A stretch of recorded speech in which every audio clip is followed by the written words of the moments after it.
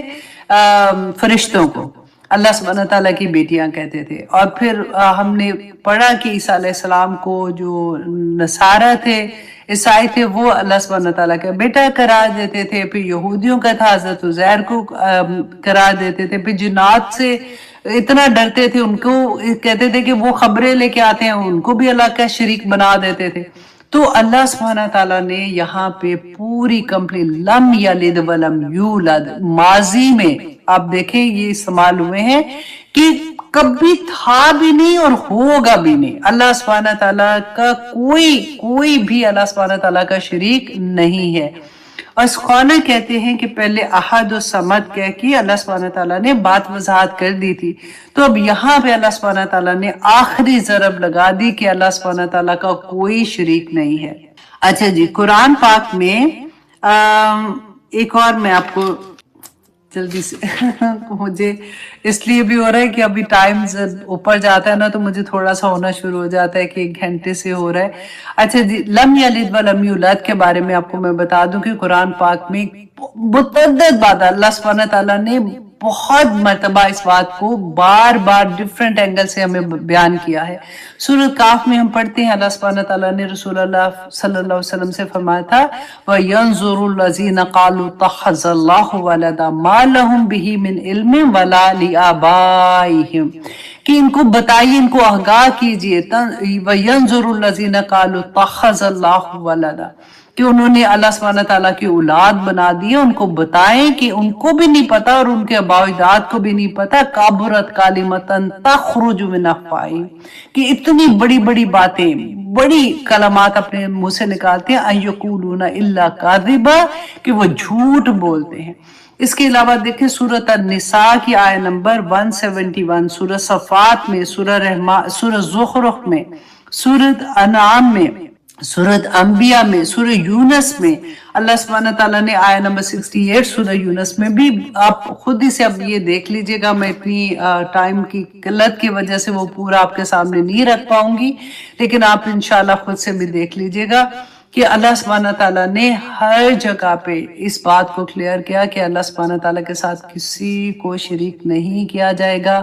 وجہ کیا تھی کہ اللہ سبحانہ تعالیٰ کے ساتھ جب شریک کرتے ہیں نا تو وہ لوپ ہولز ڈھونڈتے ہیں اور آسانی کے ساتھ کہ پھر اس کو مانیں گے، اس کو مانیں گے. اور یاد رکھیے گا کہ اللہ سبحانہ تعالیٰ نے فرمایا کہ تم نے اپنے نفس کو اپنا خدا بنا لیا ہے اور حکم صرف اللہ کا. رسول اللہ صلی اللہ علیہ وسلم نے ہمیں ایکسپلین کر دیا ہے، ہمارے پاس احادیث موجود ہیں، محفوظ ہیں. ہم جانتے ہیں کہ اللہ سبحانہ تعالیٰ نے کیا، ایک میری چاہت ہے اور ایک تیری چاہت ہے. یاد رکھیے گا اللہ سبحانہ تعالیٰ نے فرما دیا تھا کہ ہوگا وہی جو میری چاہت ہے. پھر اللہ سبحانہ تعالیٰ اس بندے کو خوار کر دیتے ہیں اور وہ بھاگتا ہے اپنی خواہشات کے پیچھے، ہوتا کچھ بھی نہیں ہے. آخر میں وہی ہوتا ہے جو اللہ سبحانہ تعالیٰ چاہتے ہیں. اور پھر آخر میں اللہ سبحانہ تعالیٰ نے فرمایا